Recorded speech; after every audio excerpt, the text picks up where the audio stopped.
Hello to all viewers and my dear subscribers. మనమైతే Berber guest chapter 18కి అయితే వచ్చేసాం అనమాట. లాస్ట్ చాప్టర్లో అయితే మన వాళ్ళకి ఒక జాబ్ దొరికిందని బక్మన్ గాడికి లెటర్ వచ్చింది కదా. ఆ జాబ్ కోసం అని చెప్పి ఇచ్చిన రాజు దగ్గరికి, అంటే అక్కడ ఆ ఊర్లో ఉన్న రాజు దగ్గరికి అయితే వస్తారనమాట. ఆ క్యాసిల్ దగ్గరికి అయితే వెళ్తారు ఆ జాబ్ కోసం. ఇంకా అక్కడ నుంచి మన చాప్టర్ 18 అయితే మొదలవుతుంది అనమాట. మీకు నేను ఎక్స్ప్లెయిన్ చేసే చాప్టర్స్ అర్థమవుతుంది, అలాగే ఇంట్రెస్ట్ ఉందని అనుకుంటున్నాను. ఒకవేళ అర్థమైతే సపోర్ట్ చేస్తారని కోరుకుంటే వీడియోలోకి అయితే వెళ్ళిపోదాం. Let's begin the video. Story start చేస్తే మనం అయితే యూరిచ్ని చూస్తాం అనమాట. తన క్యాసిల్ని చూసి కొంచెం ఇంప్రెస్ అయిపోతాడు. చాలా బాగుండిద్ది అనమాట క్యాసిల్. అలాగే అక్కడ పీపుల్ సైన్యం కొంచెం సివిలైజ్డ్గా చాలా డిసిప్లైన్గా ఉంటారు అనమాట. అయితే మనం అయితే రాజుని చూస్తాం, అంటే మనల్ని ఇక్కడికి జాబ్ ఇవ్వడానికి పిలిచాడు కదా, తనైతే వస్తాడనమాట. పేరైతే ఎర్ల్ హ్యావెరాండ్ అనమాట. మీటింగ్ అయితే మొదలవుతుంది. మనోడు ఇంకా కూర్చొని యాపిల్ అయితే తీసుకుంటాడు అనమాట. అక్కడ ఉన్న యాపిల్ తీసుకుంటాడు. అయితే మీరే కదా యూరిచ్ బ్రదర్స్ మెర్సినరీస్ అని చెప్పి రాజు అడుగుతాడనమాట. మనోడైతే ఇక్కడ జాబ్ ఉందని తెలిసింది, అందుకే నేను ఇక్కడికి వచ్చాను అంటాడనమాట. పక్కన భట్టుడు ఉంటాడు కదా, వాడైతే నీకు మేనర్స్ అర్థం కావట్లేదా, ఒక రాజు ముందు ఏంది ఎట్లా మాట్లాడుతున్నావు, కొంచెం మేనర్స్ నేర్చుకోవాలంటాడు. మన యూరిచ్ అయితే ఒక యాపిల్ తింటున్నందుకు వీడిని నాకు మేనర్స్ లేదంటున్నాడు. ఎర్లే ఏందంటావు, నువ్వు కొంచెం వీడిని మార్చాలనుకుంటే కొత్త భట్టుడిని పెట్టుకుంటాడనమాట మన యూరిచ్. ఇంకా భట్టుడి కోపం వచ్చి కత్తి తీయబోతుంటే మనోడైతే ఆ కత్తి తీస్తే నువ్వు ఇంకా నీ చేతిని పోగొట్టుకుంటాడు అనమాట. వీడైతే మీదకి వస్తాడు. ఇంకా రాజు అయితే ఆపుతాడనమాట, వెనక్కి తగ్గు అని చెప్పి. అయితే మన యూరిచ్ అయితే అంటాడు, ఏంది నువ్వు రాజుకి భట్టుడు రెచ్చిపోతున్నావు, ఎందుకు కత్తి తీద్దాం అనుకుంటున్నావు నా ఎదురే, నువ్వు ఎప్పుడు పాటలేం లేదా, నా గురించి పాటలు పాడుతున్నావు కదా, దాన్ని వినే కదా మీరు నన్ను ఇక్కడికి పని ఇవ్వడానికి పిలిచింది అంటాడు. డోనోవన్ మనసులో ఇంకా యూరిచ్ చెప్పింది నిజమే, బర్బారియన్స్ స్ట్రెంగ్స్కి నిజరూపం అంట. అయితే వాళ్ళు కొంచెం రూడ్గా బిహేవ్ చేసినా ఎంపైర్ వాళ్ళు ఏం తెలియకుండా వదిలేస్తారంట. ఎందుకంటే వాళ్ళు స్ట్రెంత్కి నిజరూపం కదా. ఎంపైర్ దగ్గర ఏంటంటే స్ట్రాంగ్ ఎంపైరల్ స్టీల్, మంచిగా ఆర్మర్లు, స్వార్డ్స్ అవన్నీ ఉంటాయి కదా. అందుకనే రాజులు బర్బారియన్స్ని హైర్ చేసుకుంటారంట. ఇది మనోడు అంటే యూరిచ్ ఏమో సరే మీకు వద్దని వెళ్ళిపోతా అంటాడు అనమాట. మళ్ళీ డోనోవన్ గడు మనసులో అనుకుంటాడు, మిషనరీస్ అందరూ ఒకే వెపన్స్తో ఉన్నా కానీ బర్బారియన్స్ ఫైట్ చేసే విధానం వేరుగా ఉంటుంది, వాళ్ళు చాలా స్ట్రాంగ్ ఉంటాడని మనసులో అనుకుంటాడు.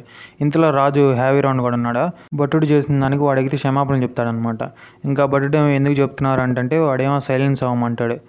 ఇంకా రాజు ఏమో మిషన్కి మా సైనికులను కూడా పంపిస్తాం, అందులో ఒక్కళ్ళు చనిపోయినా కానీ మీకు పేమెంట్ అందదని చెప్పి ఒక రాజు అయితే ఇంకా కండిషన్ పెడతాడు. ఆ భటుడు అయితే అపాలజీ అంటే సారీ చెప్తాడనమాట వాళ్ళకి. ఇంకా అయితే ఇంక రాజు అంటాడు, ఒక్కొక్కరికి 80 సిల్లులు ఇస్తాను, ఒకవేళ మా వాళ్ళు ఎవరు చనిపోకుండా తిరిగి వస్తే మీ అందరికి ఒక్కొక్కరికి 100 సిల్స్ ఇస్తానని చెప్తాడనమాట. మనోడైతే ఇంకా రాజు చెప్పిన దానికి ఒప్పుకొని వీళ్ళకి 28 మంది, మిగతా వాళ్ళు సోల్జర్స్ ఇంకా ప్రిపరేషన్ చేసుకొని బయలుదేరతారనమాట. బయలుదేరే దారిలో మనోడైతే బక్మెన్ గడితో మాట్లాడతాడనమాట. బక్మెన్ ఎవరు, వాడు మనతో పాటు వస్తున్నాడు, అలాగే తన దగ్గర అసలు ఎటువంటి వెపన్ లేదు కూడా ఫైట్ చేయడానికి అంటాడు. బక్మెన్ గడైతే తన ఒక క్లర్గీ మ్యాన్, తను మనతో పాటు సోల్జర్స్ అమ్మట ఎప్పుడు వస్తూనే ఉంటాడు అంటే మనోడు అంటాడనమాట. అంటే వాడు శ్యామన మనతో పాటు ఎందుకు వస్తాడని చెప్పి అంటాడనమాట. బక్మెన్ గడ్ దానికి ఆన్సర్ ఇస్తాడు, ఏమనంటే ఈ సోల్జర్స్ చనిపోతే ఒకవేళ వాళ్ళ ఆత్మలు సన్ గాడ్ రూ దగ్గరికి వెళ్ళకపోతే వాళ్ళు బ్లెస్సింగ్స్ ఇచ్చి పంపిస్తారంట. అయితే మనోడు అంటాడు, చాలా విషయాలు తెలుసా అంటే బక్మెన్ గాడు తెలుసు, ఖచ్చితంగా వాళ్ళు చదువుకొని వస్తారంటే మనోడైతే డైరెక్ట్ వాడి దగ్గరికి అయితే వెళ్తాడనమాట. బక్మెన్ గాడు ఆపుతాడు, అయినా కానీ మన ఎవరు చాకుండా తన దగ్గరికి వెళ్ళి ఆమె చేస్తాడు. ఇంకా వాడైతే తనని ఇంట్రొడ్యూస్ చేసుకుంటాడు. తన పేరు అయితే గోటో వల్ల అనమాట. యూరిచ్ గాడేమో నన్ను నేను ఇంట్రొడ్యూస్ చేసుకోవక్కర్లేదు కదా అంటే నీకు థ్యాంక్స్ మాతో పాటు వచ్చి పోరాడుతున్నాను అందుకని చెప్పి వాడైతే చెప్తాడనమాట. మనసులో అనుకుంటాడు యూరిచ్ గాడు, ఎర్లీ 20sలో ఉన్నాడు, అయినా కానీ మాతో పాటు యుద్ధం దగ్గరికి వస్తున్నాడంటే ధైర్యవంతుడే అంటాడనమాట. అయితే మనోడు అవుతాడు, ఎందుకు థ్యాంక్స్ చెప్తున్నావు అంటే మాతో పాటు బండిట్స్ అంటే దొంగల దగ్గరికి వస్తున్నావు కదా పోరాటానికంటే దానికి ఆల్రెడీ వాళ్ళు డబ్బు కడుతున్నారు కానీ యూరిచ్ అంటాడు డబ్బు కట్టినా వాళ్ళ లైఫ్ని రిస్కులు చేసి రారు కదా అని చెప్తా అంటాడనమాట. యూరిచ్కి ఇంకా కోపం వచ్చి తిట్టబోతుంటే బక్మెన్ గారి దగ్గరికి వచ్చి మమ్మల్ని క్షమించండి అని చెప్పి క్యాప్టెన్ ఇప్పుడే ఫస్ట్ టైం క్లర్గీ మనిషిని కలవటం అని చెప్పి మనోడిని అయితే పక్కకి తీసుకెళ్ళిపోతూ ఉంటాడనమాట. గోటావల్ గాడేమో ఏం పర్లేదు, తన డ్రెస్సులు చూస్తుంటే మనకంటే డిఫరెంట్గా ఉన్నాడు అని అర్థమైపోయింది అని చెప్తాడు అనమాట. మన యూరిచ్ అయితే మనసులో అనుకుంటాడు, ఎవడు ఇంత నైస్గా యాక్టింగ్ చేస్తున్నాడు నాతో పాటు అని చెప్పి. క్లర్గీమెన్స్ అందరూ ఇలాగే నైస్గా ఉంటారు అని చెప్పి మనోడైతే మనసులో అనుకుంటాడు అనమాట. మన బక్మెన్ వచ్చి మనోడే తిడతాడనమాట, వాళ్ళు సోల్ బిలీవర్స్, వాళ్ళని తిడతావు ఏంది నువ్వు అంటే మనోడు అంటాడు, అవునవును నాకు తెలుసు వాళ్ళు షామన్సేగా ఏం కాదులే అని మన యూరిచ్ అంటాడనమాట. ఇంక వీళ్ళిద్దరూ కాసేపు అలా గొడవ పడుతూ ఉంటారు, ఏదో అలా గొడవ పడుతూ ఉంటారు. సీన్ షిఫ్ట్ అయితే మనోడైతే క్లర్గీ మన దగ్గరికి వస్తాడనమాట. నన్ను గోటోవల్ అని పిలువు చాలని చెప్పి వాడైతే అంటాడు. అయితే వాడి చేతిలో ఉన్నది లాక్కుంటాడు అనమాట. అదంటే బ్రెడ్డేలే. అది వాడు డిన్నర్ అంటే ఈరోజు నైట్కి గోటోవల్ గడికి.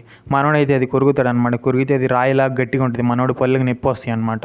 వీడేదో చెప్తాడు గోటోవల్ గాడు, నీకు ఆకలిగా ఉందని చెప్పి అలా తినేయకూడదు, తని చిన్న చిన్నగా ముక్కలు ముక్కలుగా చేసుకొని నీ స్పిరిట్ ద్వారా తినాలని చెప్పి ఏదేదో వాగుతూ ఉంటాడు.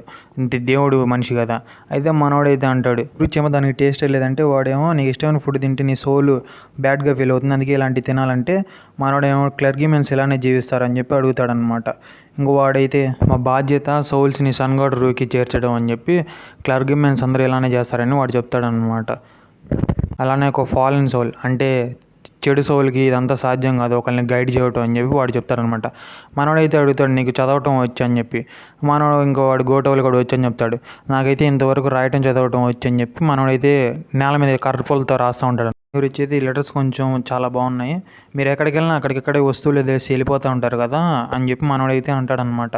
అలాగే మీరు అంటే వీళ్ళు చేసే పనులన్నీ ఒక లెటర్లో రాసి వాళ్ళ తరాలకి చేరుస్తూ ఉంటారు. అంటే సోల్ బిలీవర్స్ కదా, అవన్నీ చేరుస్తూ ఉంటాడు. వీడైతే మనసులో సివిలైజ్డ్ పీపుల్కి కూడా ఇది అర్థం చేసుకోవడం కష్టం, అట్లాంటిది ఒక బర్బారియన్ అయితే ఈ రాయటం నేర్చుకున్నాడు, అర్థం చేసుకుంటున్నాడు అని చెప్పి మనోడైతే మురిసిపోతారనమాట. అంటే గోటోవల్ గాడు ఇంక చెప్తాడనమాట, లంచ్ అయిపోయిన తర్వాత నన్ను కలువు, నేను నీకు నేర్పిస్తాను అంటాడనమాట. మన ఊరి అయితే ఇంక వెళ్ళిపోతుంటాడు. అక్కడతో చాప్టర్ అయితే ఎండ్ అయిపోతుంది. ఇక్కడ సిచ్యువేషన్ అర్థమైందిగా. మన వాళ్ళు అయితే ఒక సబ్జిగేషన్ అంటే బండిట్స్ని పట్టుకోవడానికి వెళ్తున్నారనమాట ఆ సబ్జిగేషన్ దగ్గరికి. ఆ మధ్యలో గోటోవల్ గాడు అనేవాడు కలిశాడు. వాడి దగ్గర అయితే ఇంకా నేర్చుకుందాం అనుకుంటున్నాడు మన యూరిచ్. ఇంకా అక్కడతో చాప్టర్ అయితే ఎండ్ అయిపోయింది కదా.